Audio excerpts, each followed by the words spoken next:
अगर आपके दांतों में भी काला धब्बा है, कुछ भी मीठा खाने पे झंझनाहट होती है या हल्का हल्का दर्द हो रहा है, तो ये वीडियो पूरा अंत तक देखें, क्योंकि आज मैं आपको बताऊंगा कि कैविटी कैसे बनती है, कब नॉर्मल फीलिंग से दांत ठीक हो जाता है और कब रूट कैनाल कराना जरूरी हो जाता है। मैं हूं डॉक्टर मनीष और आप देख रहे हैं स्माइल ज्ञान। पहले एक बात समझिए कि दांतों में कीड़ा अचानक नहीं होता है। कुछ भी मीठा हम जो खाते हैं, चॉकलेट, बिस्किट, कोल्ड ड्रिंक्स, मिठाई या जो भी खाना खाते हैं, उसमें मौजूद जो शुगर है, उस शुगर को मुंह में मौजूद बैक्टीरिया शुगर को एसिड में कन्वर्ट कर देता है और ये एसिड धीरे धीरे दांतों की ऊपरी सतह, जिसे इनामेल कहते हैं, उसे घुलाना शुरू कर देता है। शुरुआत में सिर्फ ये आपको एक छोटा सा काला धब्बा या उजला धब्बा दिखाई देगा। इस समय दर्द नहीं होता है और यही होती है सबसे खतरनाक समय, क्योंकि मरीज समझ नहीं पाते हैं कि ये दांत को दिखाना है और अंदर ही अंदर खोखला होते चला जाता है। याद रखिए, दर्द का इंतजार करना ही सबसे बड़ी गलती है। कब दांत फीलिंग से ठीक हो जाती है?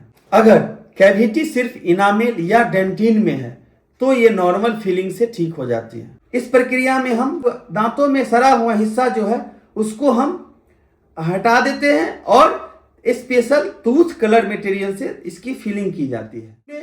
नसें नहीं निकलती है, ज़्यादा दर्द नहीं होता है और ये मामूली खर्च में हो जाता है, बहुत सस्ते में हो जाता है। लेकिन इसकी एक शर्त है कि आपको बहुत ही समय पे आना होगा, क्योंकि ज़्यादा देर हुई तो ये नॉर्मल फीलिंग से नहीं ठीक हो पाएगा। जितनी जल्दी आएंगे उतना आसान इलाज होगा। कब रूट कैनाल जरूरी हो जाता है? मान लीजिए कैविटी बढ़ते बढ़ते दांतों की भीतरी सतह, जिसे पल्प कहते हैं, उसमें चला जाए। यही होती है दांतों की नस, जिससे दांतों में खून की सप्लाई होती है। अब क्या होगा? तो दांत में तेज दर्द होगा, रात में दर्द बढ़ जाए, गर्म चीज खाने पे ज्यादा दर्द होगा और कभी कभी सूजन भी आ जाती है। ये संकेत है कि इन्फेक्शन दांतों के नस तक पहुंच गया है। अब ये फीलिंग से काम नहीं चलेगा, इसमें रूट कैनाल कराना जरूरी हो जाए। रूट कैनाल में हम इन्फेक्टेड नर्व को निकालते हैं और अंदर से सफाई करते हैं, जिससे कि इन्फेक्शन दूर हो जाता है और दांतों को अंदर से फिर सील कर देते हैं। इसके बाद कैप या क्राउन लगाना जरूरी होता है ताकि दांत दोबारा न टूटे। सबसे बड़ी गलती क्या होती है जानते हैं? पेन किलर खाकर दर्द दबाना।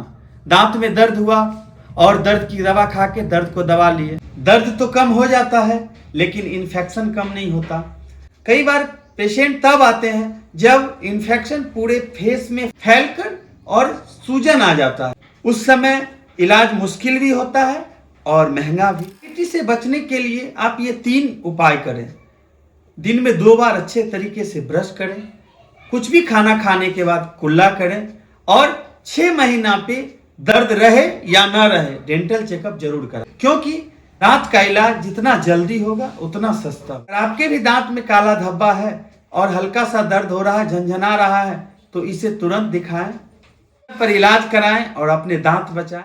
अगर ये जानकारी आपको अच्छी लगी हो तो वीडियो को लाइक करें और चैनल को सब्सक्राइब करें। ऐसे ही डेंटल टिप्स के लिए आप स्माइल ज्ञान से जुड़े। मिलते हैं अगले वीडियो में, तब तक मुस्कुराते रहें। धन्यवाद।